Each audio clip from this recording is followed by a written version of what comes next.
Meron ngang bagong bukas na SNR dito sa amin kaya pinuntahan ko na rin baka makamura. Balita ko kasi maraming buy one take one dito. Kaya pagpunta nga namin, mga 1 hour pa kami nag-intay para sa membership card. Gutom na. Pagpasok nga namin, sa kainan na kagad kami dumiretso.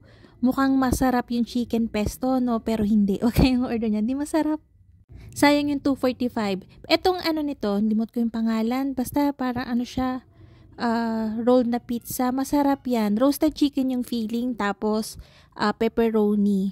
Meron siyang cheese dip, tapos 149 lang siya.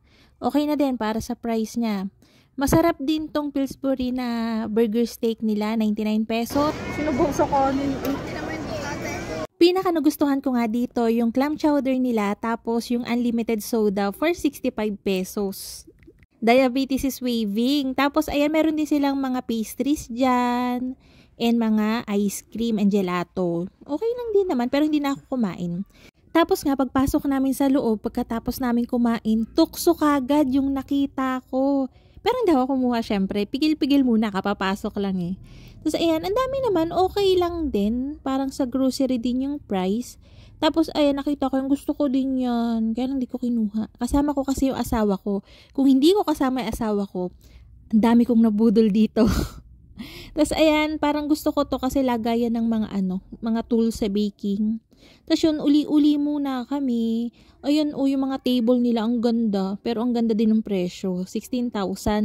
Pero para dun sa quality, parang feeling ko okay lang din naman.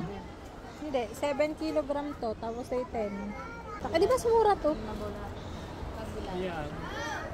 Ito, hindi 90 pesos per kilo. 600. Hindi naman natin kailangan ng timba at marami tayong timba. Ako lang ba yung nag-grocery na nagka-calculator kagad ng presyo kapag kami pagpipilian? Doon lagi ako sa pinakamura. Tapos yung bumili ako nung pang-map namin. Kasi wala, pudpud na yung bala. Tapos ayan, bumili din kami ng bed sheets. Akala ko makakabili ako dito ng mga pang-bake na magagamit ko. Pero ang nabili ko lang talaga dito, itong mga frozen fruits. Mas mura siya kaysa doon sa binibila kong groceries. Tapos ang lamig-lamig dito, grabe. Tayo ang lahat ng balahibo ko sa katawan. Akala ko mabibigo na ako makakuha ng buy one take one. Pero nakakuha pa rin naman tayo. Wagi pa din dahil nakabili ako ng bacon. So yun. Mura na siya. Parang pumapatak na sa 330 pesos per kilo. So, pasok na. Kaya dinalawa ko na syempre. Nakakita din ako dito ng salami. Kaya bumili na rin ako kahit medyo mahal. Sa tingin ko dito sa SNR, pwede naman kang mag-grocery dito pag pang sarili. Pero kapag yung pang negosyo, parang feeling ko hindi. May nabibilan ako kasi ng mga mozzarella cheese, ng mga gatas na mas mura. Mas malaking mura compare dito. Kaya pag pang sarili lang okay lang. Pero kung dito ko bibili nung pang ko, baka magmahal talaga ng bonggang-bongga yung presyo ko. Tsaka malayo to, medyo malayo sa amin. So siguro hindi rin ako makakabalik dito. Pero at least, 'di ba, na-experience ko naman kahit isang beses lang. O pag may kailangan talaga, tsaka ako pupunta dito.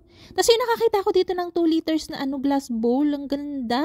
Tapos yung maliliit, nasa 299 pesos. Pero hindi na ako bumili kasi marami na ako niyan. Tapos yung napadaan ako dito sa aisle na to, tukso, marami akong trabaho, layuan mo ko. Hindi ako bumili, sorry. Ito nga. Ang mahal nga.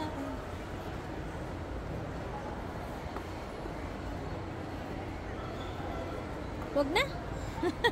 Isa pang kinagulat ko dito, ang mumura ng mga cakes nila. Parang butter loaf cake to sa tingin ko. 109 pesos lang siya. Isipin mo sa tingin ko 8x3 to. So, mura siya para sa presyo. Tapos yung mga muffins nila, buy one take one yan sa 300, parang 320 pesos yata. Kaya yun. Meron din sila mga ganitong pastries dito, pero hindi ako bumili syempre. Bibili pa ba tayo? Gumagawa na tayo niyan.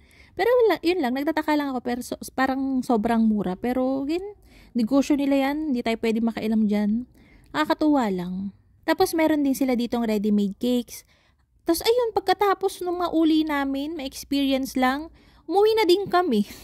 Wala rin naman kami masyadong nabili, pero sa tingin ko okay lang din to. So yun lang naman. Bye-bye!